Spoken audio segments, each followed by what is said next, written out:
Nii, nüüd siis järgmine asi, mida ma lugemisel vaatan, on majad. Ja mida majad tähendavad, neid on 12, 1, 2, 3, 4, 5, 6, 7, 8, 9, 10, 11, 12. Ja neid on täpselt sama palju kui märke ning see ei ole juhus. Et tegelikult majad ongi tulnud siis 12 sodiaagi märgi järgi. Ehk siis näiteks siin kaardis, kus siis nii-öelda kaalud parajasti idahorisondil tõusid sel hetkel, kui inimene sündis. Oli selle kaardi järgi siis kaalude märk 26. kraadi juures oli idahorisondil. No enam-vähem idas. Ja selle järgi on siis ülejäänud majad asetatud, et kui näiteks oleks natukene varem sündinud, siis kui neitsi oli parajasti tõusmas, siis oleks olnud neitsi, moodustaks siis esimese maja. Et see kaardisüskeem, mida mina siis kasutan Põhja-India süsteemi järgi, siis ongi see selliselt ehitatud, et esimene maja on alati siin üleval, teine on siin, kolmas, et see läheb nagu natuke ringi ratast põhimõtteliselt, mis natuke lähebki, aga see on stiliseeritult. Ja siis jah, sõltuvalt siis sellest, et mis märk siis on, siis need parajasti horisondil, siis need ülejäänud asjad nihkuvad. Läänes kasutatakse natukene erinevat skeemi tänapäeval ka, eksperimenteeritakse igast asjadega nagu ikka. Aga põhimõtteliselt see majade point on siis see, et need on, loetakse siis sellest, et see on siis esimene maja, mis tõuseb sinu sünnist alates.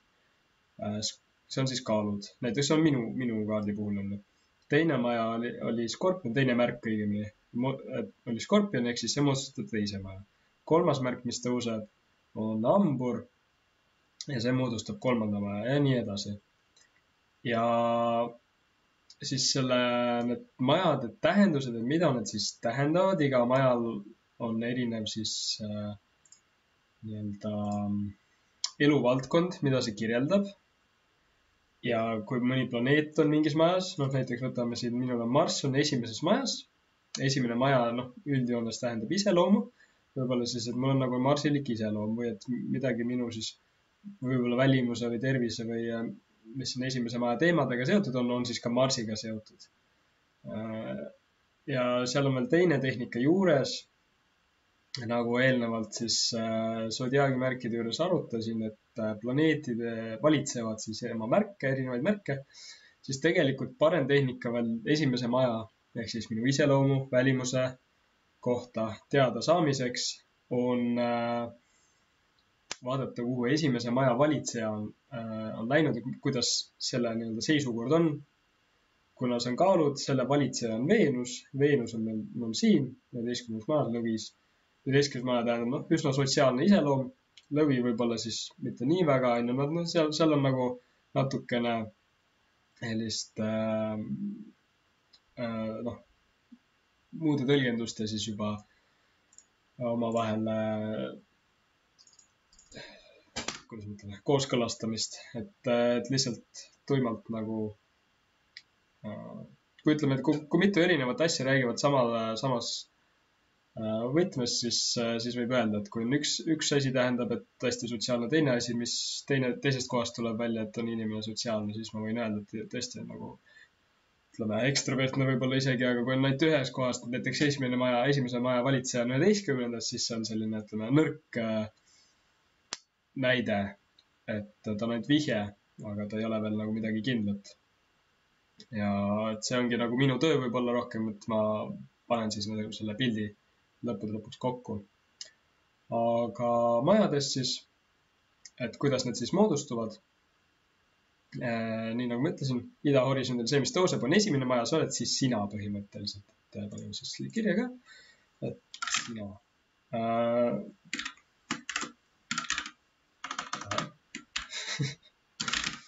Ja siis see on seotud siis sinu iseloomuga, sinu sünniga nii-öelda nähtavate asjadega. See, mis tuli nähtavaks, tuleb nähtavaks. Selle vastas on siis teised. Ütleme, teine pool. Ja see teine pool tähendab siis nii partnerit, kui ka teispoolsust, ka surma, asjade nagu võib-olla eesmärki või ütleme sihtpunkti. Et see on see, mis loojub, mis muutub nähtamatuks, nähtamatu selline maja. Et need kesksed majad on siis moodustuvad siis 1, 4, 7, 10 moodustuvad selle järgi, kuidas nad on siis nii-öelda maa suhtes asetatud, et see sümboolika tuleb sellest. Nii et kui me arvestame siit 4. maja, siis 4. maja on maa all. No, võib-olla on nagu lihtsam vaadata siit, et 1. maja on siin tõuseb, 4. maja on siin maa all, nii-öelda, et see on horisont, see ask, TSC. 4. maja on maa all, 10. maja on siis üleval kõrgel taevas, on ju. Ja siis 4. maja siis tähendabki siis põhimõtteliselt sinu kodu, privaatsust, sinu sisemist emotsioone, lühidalt kodu, ema, kõik sellised teemad. 10. maja vastupidiselt siis karjäär, kõige lihtsam ühesõnaline siis kirjeldus selle kohta enne. Mida sa ühiskonnas teed, kuidas ühiskonnaga suhestud, mis on siis kaugele näha, et kõrgel taevas on kaugele näha. Ja siis need on need kesksed majad. Nende järgi siis saavad tegelikult ka ülejäänud majad oma nii-öelda tähenduse. Et põhimõtteliselt, kui me paneme siit, jaatame siit näiteks, mis näiteks, no jaatamegi siis nii-öelda 4 selle, võtame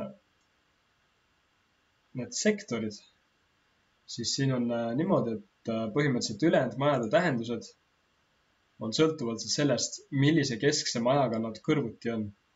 Et 3. maja on siis kõrvuti 4. 2. maja on kõrvuti 1. Ja siis kuidas nad selle majaga suhestuvad, sellest siis sõltub ka see, mida maja siis nii-öelda sinu elus tähistab. Võtame siis taaskord selle näite siit, mis on siis lihtsam jälgida, on siis 2. ja 6. maja on 7. ja 1. maja all. Nad toetavad siis neid maju. Ehk siis mida tähendab, et 2. maja toetab 1. maja. See tähendab siis seda, et see ongi põhimõtteliselt tugi, see toetab sind, see on see, mis sind toetab. Ja noh, mis seal on siis? Toit. Siis on haridus, vara, midagi sellist on. Selline pigem positiivsed asjad. Siis, ja 6. maja siis toetab teist poolt. 6. maja hulgas siis on põhimõtteliselt inimesed, kes toetavad teisi inimesi. Vaenlased võivad siis olla ka sina näiteks oma tööga. See on siis tööga seotud probleemid. Noh, ütleme, et mis toetab ka surma, on ju, haigused. Mis toetab nähtamatust, on segadus. Et võib-olla lühidalt on kõige probleemid. Et see on selline keeruline maja. Siis analoogselt on 12 ja 8 on siis ka 1. ja 7. seotud. Need on siis selle kohal. 12, need on siis nagu need, mis justkui seal on nagu siis vihm, mis sajab siia peale nii-öelda. Need tuginevad mingis mõttes 1. Need nagu väsitavad seda või võtavad maha. 12. tugineb 1. 8. 7. on. Et nad nagu võtavad 1. et kasutavad seda ära nii-öelda. Võtavad siis sealt keskelt majad. 8. kasutab siis 7. mingis mõttes. Ja siis ongi, et 12. maja, nad on üsna keeruline ühe sõnaga nagu küll saagi, et see on nagu, mis võtab siis sinult ära, enesesabotaaž, ka veel kord vaenlased, vaimuhaigused, isolatsioon, muud probleemid on ju, kõik, mis on nähtamatu, ebareaalsus on ju, et see 1. maja on hästi nagu reaalne, mis muutub reaalseks, siis 12 on võib-olla ka kujutlusvõimega, et võib-olla selline nähtamatud probleemid on nagu selline lühike selline kirjeldus selle kohta on ju. Ja siis meil on siin 8. maja, mis on umbes sama keerulise tõlgendusega. Et 8. majas siis on see, mis võtab teiselt poolelt ära, mis võtab siis pimeduselt ära, mis võtab teiste varad. Seotud tihti peale näiteks kinnisvaramaakleritega või raamatupidajatega või siis, mis võtab siis nii-öelda nähtamatult ära, mis teeb nähtamatu nähtavaks. Ehk siis müstitsism, astroloogia, psühholoogia, eriti süvapsühholoogia, siis sellised, ütleme, üsna põnevad asjad 8. maja, et see nagu on ka samamoodi ka keeruline.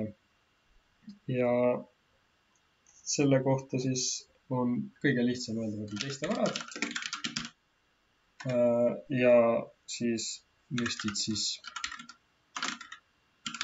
ehk siis müstika ja ütleme okultism.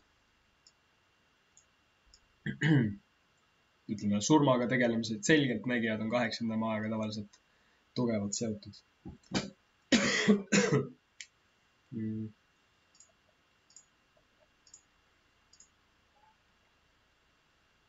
Nii. Ja siis on 11. ja 3. maja on sellise dünaamikaga, et need on siis seotud vastavalt siis 10. ja 4. majaga. Ja need on siis nii-öelda esimese maja poole, sinu enda poole. Ehk siis see on see, mida sina saad karjäärist või ühiskonnast, on 11. maja. Mida sina saad siis oma kodust, oma nii-öelda sisemisest poolest, on siis 3. maja. Need on teatud mõttes natuke isekad majad. Ja siis, mida nad siis tähendavad? No 11. maja põhimõtteliselt ongi naudingud, midagi saamine. Jah, et kultuur, selline kinos käimine, mis iganes pidu, kõik see on 11. maja. Ja see on, ütleme, positiivne, seotud ka võib-olla palju ihadega, et selles mõttes ta võib-olla natuke kompulsiivne maja. Liiga hedonistlik, kellel on nagu natuke kompromiteeritud 11. maja võivad muutuda hedonistlikuks, liiga sellesse teemasse kinni jääda. 3. maja on siis rohkem enesekehtestamine, et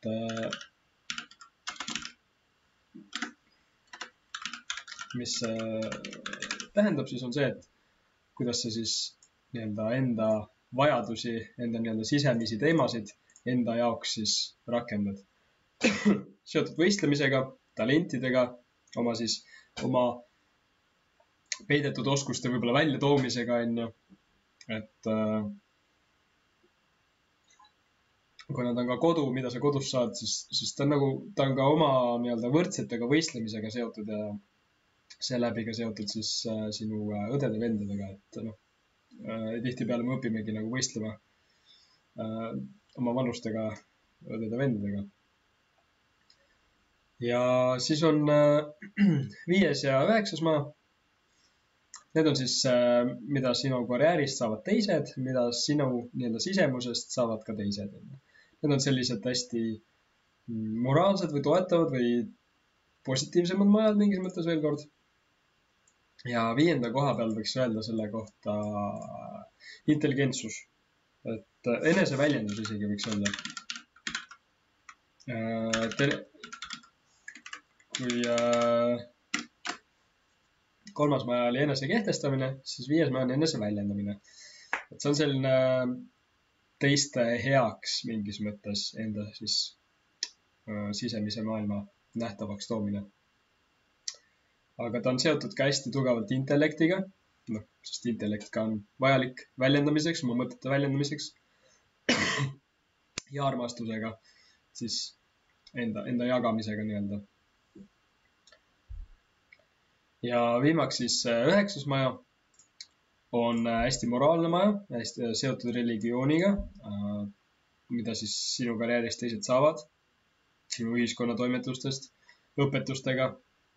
Ma ütleks eelkõige siis nii-öelda heategevusega, andmisega. Et see on siis nagu